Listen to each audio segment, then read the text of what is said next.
Hi, I'm just sharing these questions about the California fires, and you know, my heart goes out to the people of California, and I know there's hundreds of people missing, and people have lost their lives and their homes and properties, and it's deeply concerning that this is a regular feature of California. It seems every year California's been getting hit with these wildfires, and whole areas just devastated, and people left homeless and lost all the possessions. And in the poorest communities, you know, people often aren't insured, so you know, they've lost everything, and they will get no compensation, maybe a bit of help from the government as a victim of a disaster.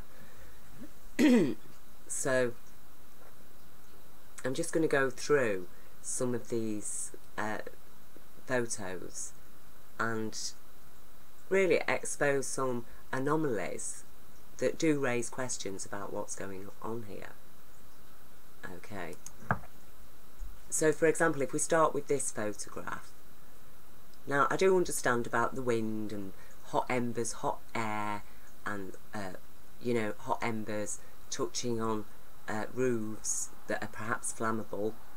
Well, you know, it would seem to me that then in that case, by now Californians should have taken care to make sure that the roofs are non-flammable, that they are fire resistant. Okay, now I do understand that in California, especially the poorer homes, they're a lot closer together than these. This is a wealthy neighbourhood, as you can see, with the big houses, lots of space around them. But in the poorer neighbourhoods, the houses are very, very much close together, and they're the ones that do tend to be on the edge of the forest, you know, the wild forests. So if we just take this photograph as an example now, so this house is blazing, that house has burnt down, that house is still blazing, burnt down, these houses are fine. The trees aren't burnt, that one's scorched, but these trees are fine, aren't they? The trees around this burning house are fine, they've not burnt. And here's an aerial photo of that, you know, and again we've got trees are fine, but that house is on fire, these houses have burnt,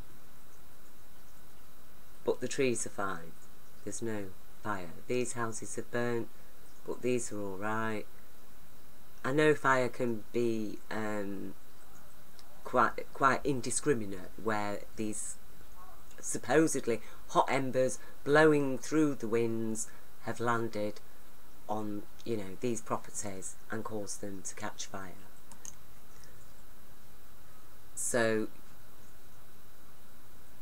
but it just doesn't explain then why the trees haven't caught fire, because surely they must be as dry, or perhaps even drier than the properties. Do people go and regularly water the trees then? Is that what's happened? That people have rushed out to protect the trees but have done nothing at all to protect their own properties?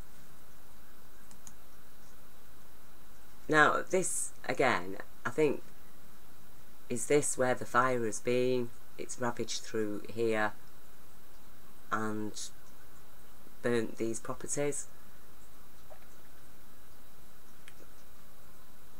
These trees do look quite scorched. This is on the edge, so that these two are burnt, but the trees are all right.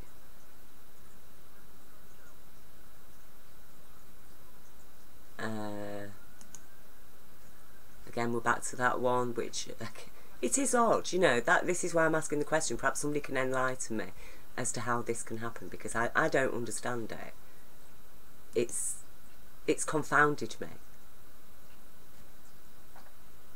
You know, these houses are alright. You know, this is quite a wealthy area. You can see how big the houses are. There's a lot of space around them. that property's alright, that property's burnt, tree, fine, trees fine, trees fine. This is the wildfire out in the forest, which supposedly hot embers and smoke in the smoke winds have travelled from here into the built up areas. And again, you know, this is a wildfire being sprayed. Again, we're looking at that one that we've already seen. So it is quite strange. It is strange. Now, we've been told that some people protected the properties by leaving the sprinklers on or dousing them in water. It looks like this one's actually on fire. But it doesn't look like a wooden building, does it? But the trees, everything's still green. Everything's alright here. But the house is on fire. The house isn't made of wood. These are made of wood, supposedly very dry. Because that's the situation that causes a wildfire, when everything's very dry. It's like a tinderbox, slightest spark, and then there's a wildfire. You know, these are the fires. This is obviously people's dwelling places. You can see here the smoke from the actual wildfires. It's blowing out to sea.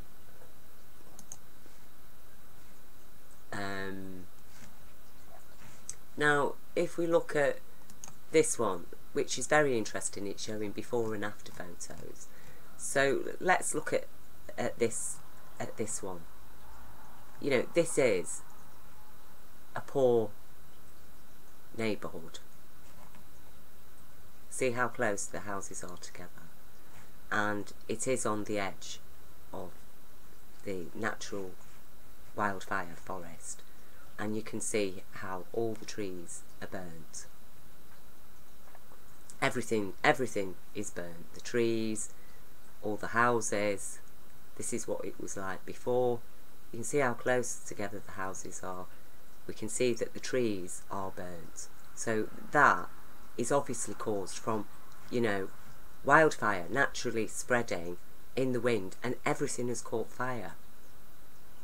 Everything's been devastated by it. That's what it was like before, and it is probably a very poor area. You know, well, maybe not very poor, but it's a poorer area. You can see the houses are a lot close together. They're probably most of them made of wood with felt roofs, which are highly flammable. And if there's any hot embers coming there, and one house catch fire and another, you can see how the fire can so easily spread, can't you? Look how close these houses are together, and you bring that across. You see, look, all of it is burned. All the trees, everything are burned. Again, you know, up here, you can see everything's burnt. Now, when we go to this one, which here we go. When we go to this one,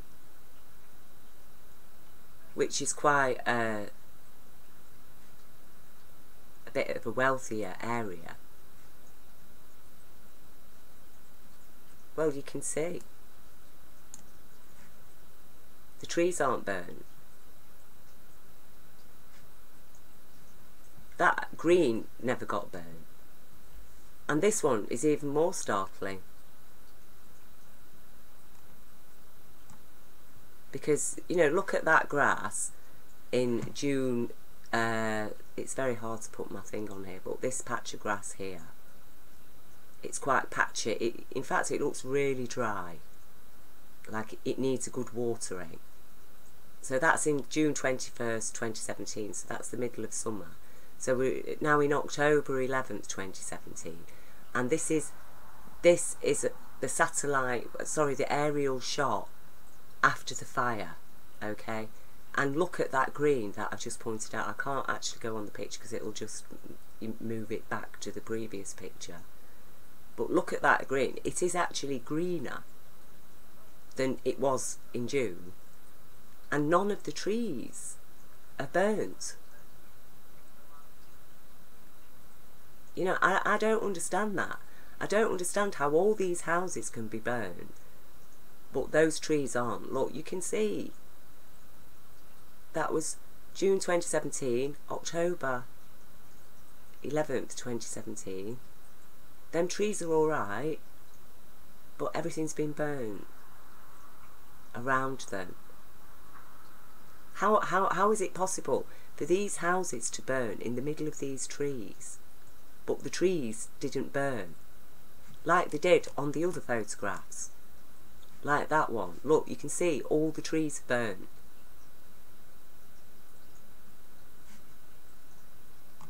All the trees burn. But not here.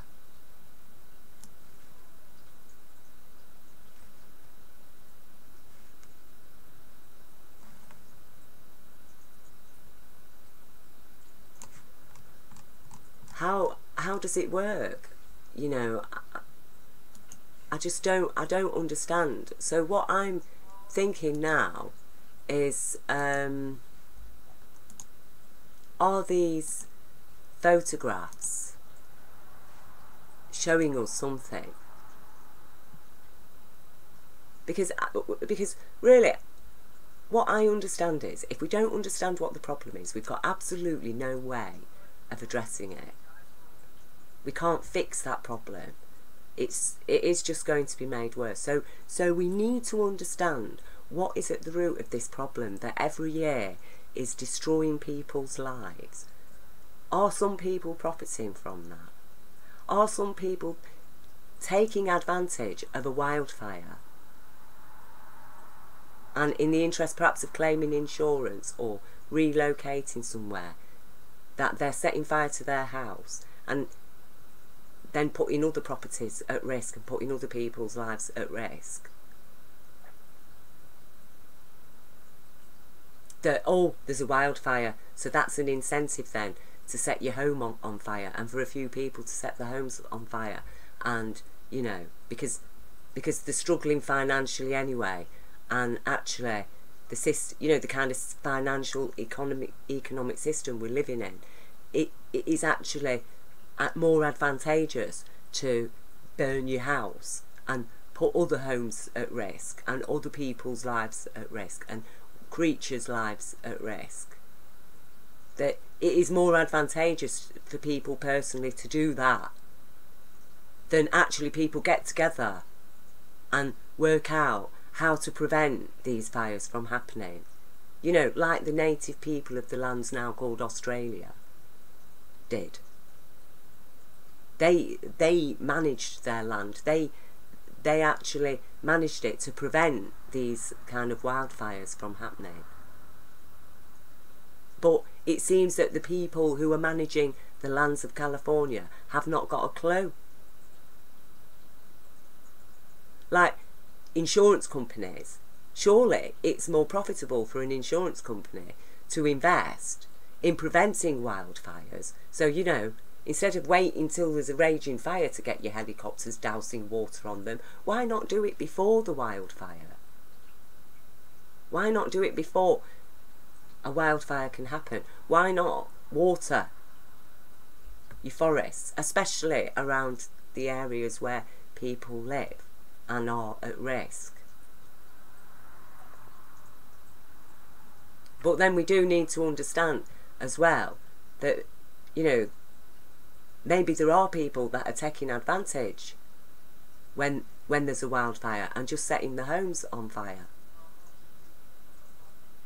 And oh, it was part of the wildfires, and then setting other people's homes on fire. Because, you know, that is a motive, isn't it? We understand that in this world, money is a motive.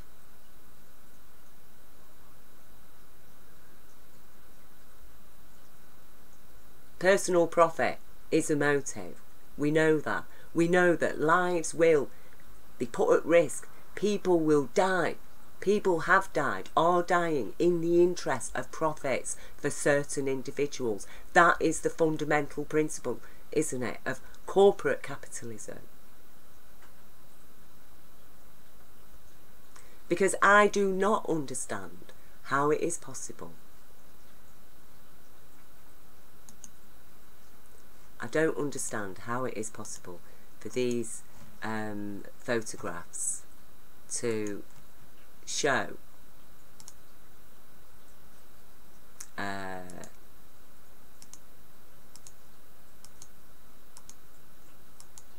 what they've shown. You know, I just don't understand how it is possible for that house to be blazing.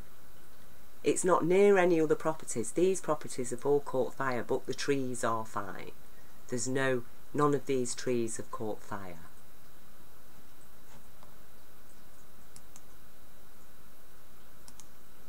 It is very odd. You know, that house is apparently burnt, but the trees are fine.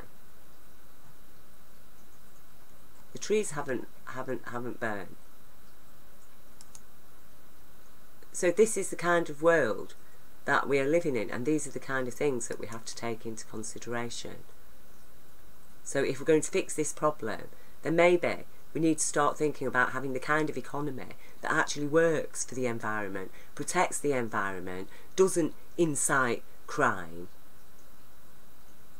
or an opportunity to take advantage of a disaster in order to commit crime to profit oneself and even put other people at risk. You know, this photograph, how is it possible? You can see that's been damaged by smoke and ash, but these trees have not burnt. They are not burnt trees, but everything around them is burnt. Can somebody explain that to me? Is this part of the problem? Again, this is a wealthy area. Look how big these houses are. Look how much land they have. Look, that house has survived. What, has it got a fireproof roof? But these big houses, these people who have so much money, they can live in these big plots here, housing lots, but they can't afford to fireproof their roofs.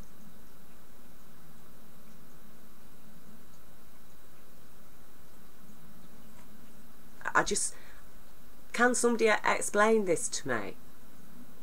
You know, and when we think that a lot of those poorer areas where the poor people are living, that, you know, I showed in these before and after, that are very densely packed, a lot of these homes are rented. So who are they owned by? What, the people who live in these big houses?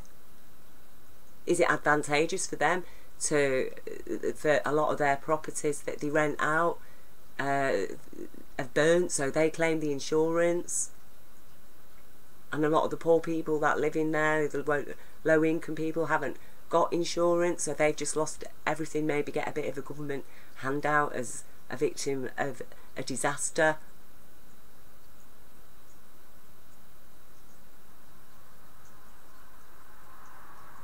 I think that we need to accept that, yes, nature, fires, wildfires happen in nature, and we need to also understand that fire is also profitable to some people. And that our world is that insane that sometimes people reach a point where they realise it'd be actually more advantageous to burn, to just destroy everything they've got, their home, everything. It's more economically advantageous to do that and put other people and other people's property at risk.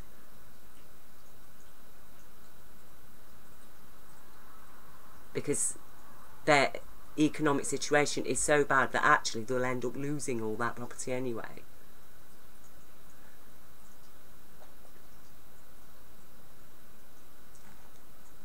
You know, this is serious. And, you know, as I say, perhaps I'm just in a wild conspiracy theory here, you know, which I don't think it is a conspiracy, because obviously not everybody, not all these people have said, oh, come on, let's burn our houses down. but I cannot understand how this has happened. Is there some kind of weapon, even some sort of microwave that can just set all the houses on fire? I don't know. I mean, that is wild, but in this world, technologically, it is possible. But I do not understand how it is possible for these houses to be absolutely burnt out and these trees are fine.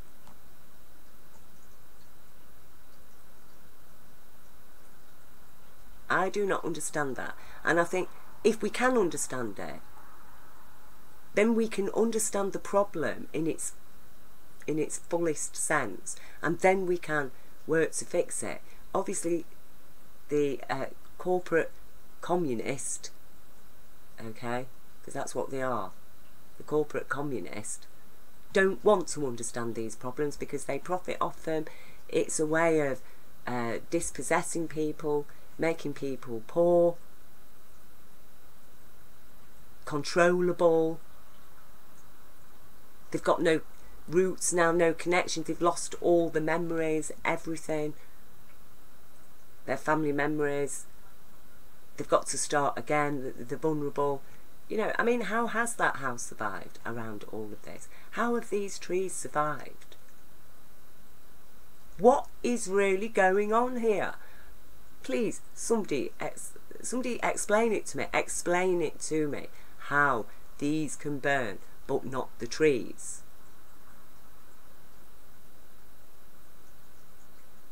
Explain it to me that how a ruling body that's governing California has not got the wherewithal to manage the natural environment, and because of that wildfires are happening, whether they're caused by arson or not, and that people are then, some people are taking advantage of those to profit in some way.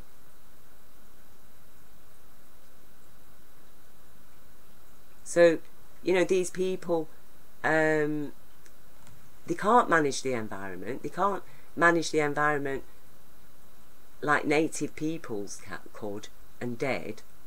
So what are they doing? Managing the populace of a whole state. How is this populace surviving? What are they surviving on? What are the incentives out there for them to move on in life? Is the only incentive destroying your whole property and everything that you've got? Is that the only option to move on in life for some people? That is madness. That is madness. And it's not the madness of the people that are driven to those extremes, is it? It's the madness that they're living under. The madness that cannot protect, that cannot manage the natural environment. They're living in the natural environment, but they've just plonked themselves on it. They're not living with it.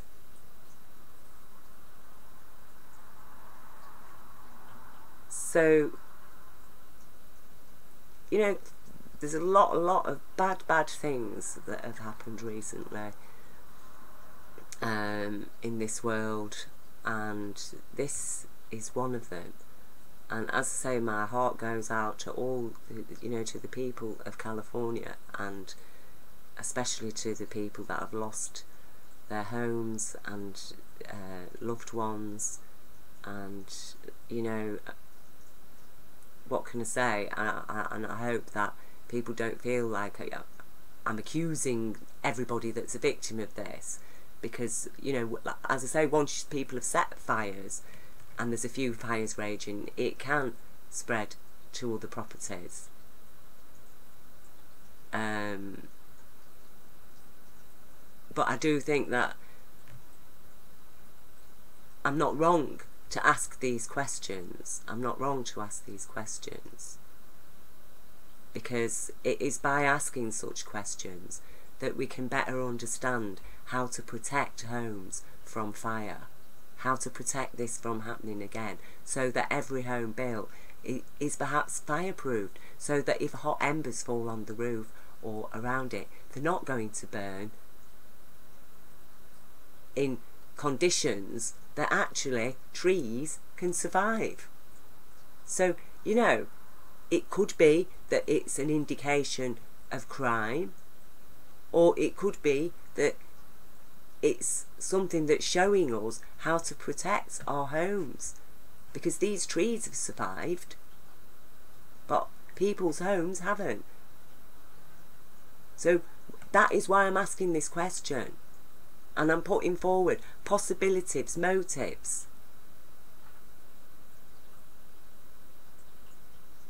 And looking at it openly, objectively, to understand what is going on, how to prevent this, how to prevent the loss of life, because obviously you know, a lot of the people they're victims of it. The majority of the people are victims of it. But how is this happening? How is this happening? The houses are all burnt, but the trees are all right. What is that about? What can we learn from that? What is it telling us? Is it evidence of a crime? Or is it evidence of a solution? So, you know, thank you for taking time to listen, and love and healing energies to the people of California.